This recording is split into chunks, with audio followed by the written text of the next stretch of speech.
Good morning and happy Monday. I have two books to talk about today. I only read one of them last week. Yeah, I know, I only read one book last week, but it was really, really good. It was called A Face Like Glass by Frances Hardinge. I guess that's how you say her name. I've read other things by her before. I read a book called Fly By Night a long time ago, which I really enjoyed, and when I saw this one, I was like, oh, that looks interesting. It's kind of marketed as an Alice in Wonderland kind of retelling-ish thing, but I didn't really get that too terribly much. I can see where people would make connections with Alice in Wonderland. There's a rabbit in there somewhere. There's a hole. She fell in a hole at some point.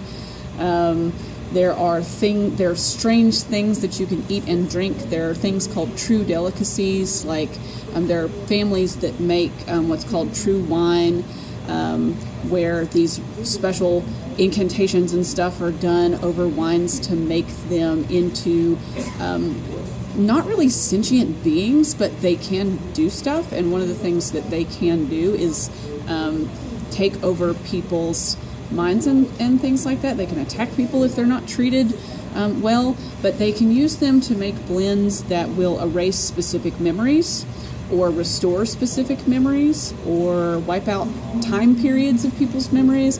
There are also cheeses that can make you have particular experiences or explode, various different things.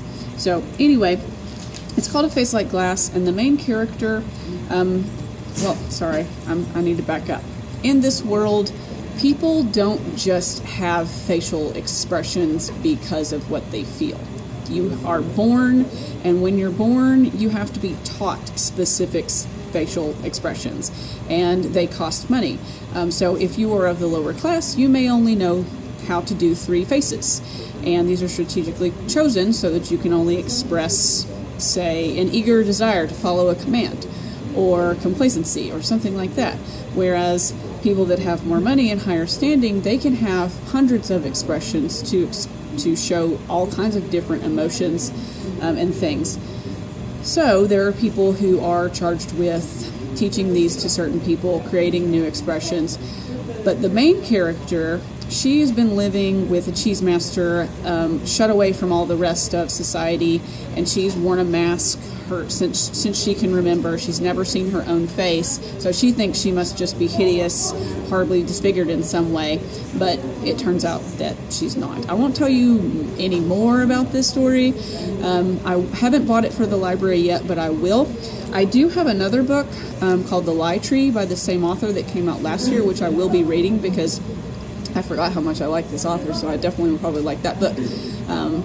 But we will be ordering Face Like Glass. I'm returning that to the public library today, so if anybody can't wait to read it, you can go over there and check it out.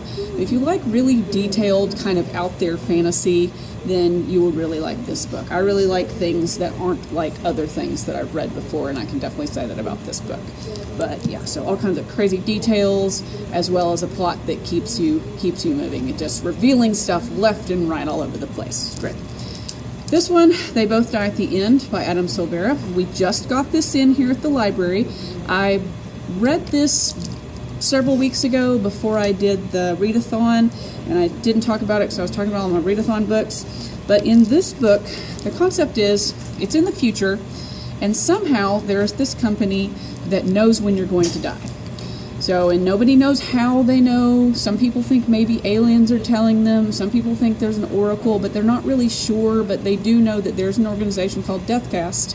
And when it's your day, you get a notice sometime between like 12 and 4 a.m. that you're going to die that day. It says on the back, hello, I'm calling from Deathcast. I regret to inform you that sometime in the next 24 hours you'll be meeting an untimely death. On behalf of everyone here at Deathcast, we are so sorry to lose you. Live this day to the fullest, okay? So people can choose what they want to do at their last day. There are places set up where you can go and try to experience things you never got time to do, like you can simulate skydiving or swimming with sharks or travel around the world or whatever. You can choose to spend this day with your loved ones, or if you don't have quite so many of those, there's an app called Last Friend. where you can meet up with someone who either is also dying that day or is not dying, and then you can spend the day together doing stuff, to make your last day not really memorable for you because you're not going to be around, but, to try to get everything done that you wanted to do. Some people don't take that notification very well, and they decide they're going to take some other people out with them. Some people think they might be able to possibly evade, their foretold death, but that doesn't work out too well. It's kind of like, the movie Final Destination. You're going to go. You're going to go. If they tell you you're going to go, it doesn't matter how hard you don't want to. It's happening. There's no escaping it. It will happen. But this book follows two boys who both have received the notice today that it's their last day. So they meet on Last Friend, and then I'll let you read the book so you can find out exactly what happens to them. But it's a very interesting concept, and then the relationship between the two people is also nice to watch as well. But we have it here in the library if you want to check it out.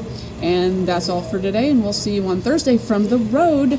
We're going to be closed Thursday and Friday because we're going to Y'all Fest in Charleston. We're super excited, and we'll talk to you as we head down that way. So have a nice day.